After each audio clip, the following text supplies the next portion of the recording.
Você está se sentindo sobrecarregado? Esse cara talvez possa te ajudar. Thiago Forte é um dos maiores especialistas em produtividade e organização digital do mundo. Ele já ministrou curso para milhares de pessoas, ensinando como princípios atemporais e a mais recente tecnologia podem revolucionar criatividade e eficiência, trabalhando com organizações como Toyota, Banco Interamericano de Desenvolvimento, e publicou, claro, O Segundo Cérebro, que é um best-seller internacional com mais de 100 mil cópias vendidas. E apesar de já ter lido o livro dele e ter refinado bastante o meu método de produtividade ao longo do tempo, a verdade é que eu preciso de ajuda. Eu tive 2 filhos em menos de 2 anos e, como você pode imaginar, o caos se instaurou na minha vida. É muito difícil você ser produtivo e organizado com 2 crianças tão pequenas que mudam o tempo inteiro, exigem atenção e rotinas e um monte de coisas novas para mim, e por conta disso as coisas acabaram ficando um pouco desorganizadas. A primeira etapa do método dele, que consiste na captura, é uma parte que eu já resolvia muito bem. Por conta do Getting Things Done, eu tenho uma série de sistemas, desde o meu aplicativo até os softwares que eu uso no meu computador, que me ajudam a ser eficaz nessa parte de capturar as coisas que eu preciso. Mas na hora de organizar esse troço e conseguir ser eficiente, a grande verdade é que eu estava pecando demais. E quando eu soube que ele veio pro Brasil para fazer a turnê do livro dele, Criando um Segundo Cérebro, que está sendo lançado em português, eu sabia que esse era o momento que eu podia contar com a ajuda dele. Então, sempre começo com sua vida atual, perguntando quais são seus projetos, as coisas que estão rodando agora, que você está tentando alcançar, suas metas, mais ou menos, e suas responsabilidades, suas áreas. Fazendo uma simples lista dessas 2 coisas, a gente pode ver assim, o que está acontecendo agora, já na sua vida e no seu trabalho, que você precisa gerenciar. Depois de fazer essas 2 listas, você quer começar a colher todas as informações que tem a ver com essas 2 coisas. Então você tem informação, conteúdo, tarefas, reuniões, anotações relacionados aos projetos e também com as suas áreas. Então eu sugiro criar pastas, ou categorias, ou tags, ou links, seja o que for, no seu aplicativo de organização. Mas criando pastas, assim, para cada um deles, você tem um lugar padrão que cada vez que aparece um pedaço de informação relacionado a um projeto ou área, você sabe exatamente onde colocar. Quando você não fazer isso, parece que tem 100 fontes. Por todo lado está chegando informações. Mas se você realmente pensar um pouquinho e ver, tem provavelmente entre 3 e 6, vamos dizer. Faz sentido e no grosso isso até que tá rolando. A minha dificuldade é os meus inbox estão acumulando demais. Então, sabe, a minha lista do Things, ela não para de crescer e eu tenho cada vez mais dificuldade de passar por aquilo. Como é que você estrutura esses rituais? Às vezes as pessoas pensam que sua revisão semanal, você tem que totalmente repensar e reorganizar sua vida inteira.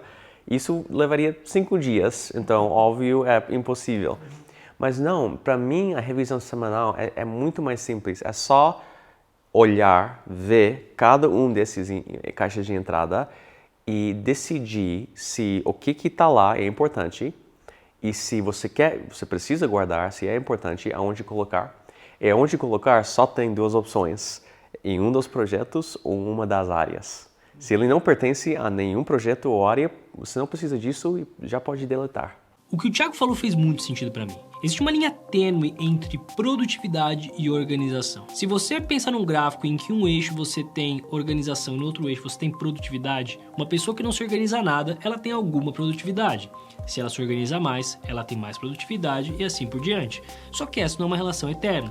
Chega uma hora em que essa curva se inverte e você gasta tanto tempo se organizando e tentando ser produtivo que você não gasta tempo nenhum efetivamente entregando e produzindo o que você tem que produzir. Então, eu soube depois que eu conversei com ele que era hora de botar os conselhos dele em prática. Eu comecei refazendo meus arquivos, começando tudo do zero, criando as minhas pastas e ajustando todos os meus sistemas de organização. E por mais que esse passo pareça pequeno, foi um passo que ele foi muito útil, não só porque me ajudou a começar uma folha em branco, como também me ajudou a ter mais clareza sobre as coisas.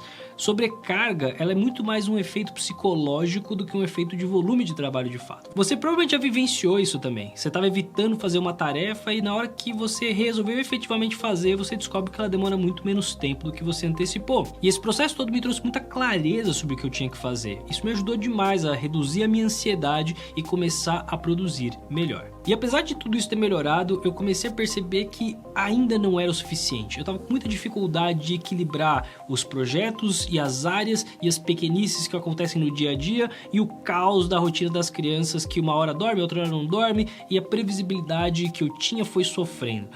Então, eu sentia que isso ainda não era o suficiente. Cara, acho que minha organização melhorou muito, mas agora eu tô com outro problema, que é eu tô me sentindo com muita dificuldade de produzir de fato. Eu tenho as minhas áreas e para mim tá difícil transformar isso tudo em produtividade. O que você acha? Então, se organizar é só uma fundação, é quase um preparo. Se você se organizar e daí parar aí e continuar só se organizar, você não produziu nada, não alcançou nada, né? Só se preparou.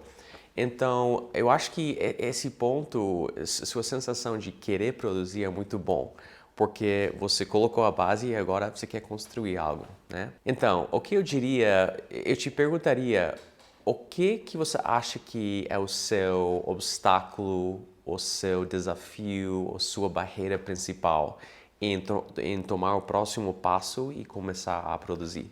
Eu acho que o meu grande problema no momento é eu tenho muito claro na minha vida quais são as áreas da minha vida em um espectro mais amplo, mas eu sinto que eu estou o tempo inteiro olhando muito para frente e com dificuldade de trazer isso pro agora. Isso é muito comum, né? É mais fácil pensar assim do longo prazo, do futuro, das metas, da visão para 5 anos, 10 anos. Mas o que eu sugiro é que você pega cada uma dessas metas e começa a quebrar em pedaços.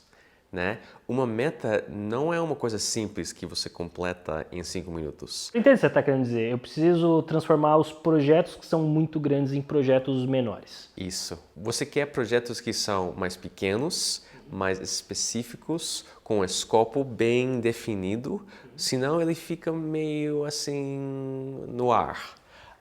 E quando você fazer isso, vai ficar mais fácil, você vai alcançar mais diretamente e você vai ter essa vitória, porque é uma vitória completar qualquer projeto bem mais cedo. Esse segundo papo com o Thiago foi fundamental, porque ele me ajudou a perceber uma coisa que talvez para você seja super óbvia, mas para mim não era. Na hora que eu penso nas dimensões da minha vida, corpo, mente, caráter, carreira, dinheiro, filhos, relacionamento e por aí vai, eu sempre começo por essa dimensão da minha vida, depois eu vou para os objetivos e a partir disso eu crio os meus projetos e eu crio os hábitos e as responsabilidades que estão dentro daquela área e assim vai sucessivamente. Mas eu comecei a perceber que isso estava me deixando frustrado porque eu tinha uma visão de longo prazo clara e coisas longas que eu queria fazer e objetivos grandiosos, mas eu estava com muita dificuldade de trazer isso para o concreto e trazer isso para o agora.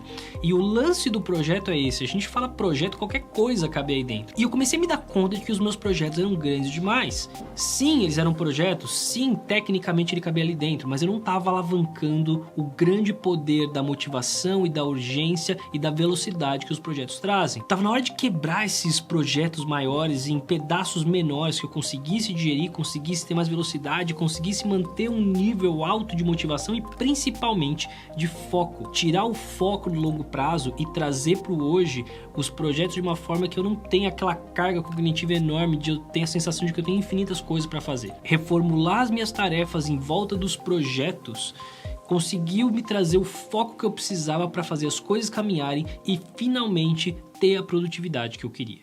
A última etapa da minha metodologia Code, que é E para expressar. E às vezes as pessoas não sabem assim, por que ou o que me expressar dentro do meu trabalho. Mas é importante levar em mente que a produtividade é para produzir, está aí na palavra, né? Você não simplesmente quer assim fazer atividades aleatórias. Você tem que chegar no final do dia, da semana, do mês, do ano com um resultado, uma coisa que você pode mostrar. Eu fiz isso. Mas claro que tudo isso só deu certo porque eu já conhecia o método do Thiago, já conhecia o Code, eu já usava ele há um bom tempo. E se você quer saber como funciona esse método brilhantemente descrito no Criando um Segundo Cérebro, dá uma olhada nesse vídeo aqui em que eu vou te dar um resumo do livro e trazer os conceitos principais para você aplicar na sua vida.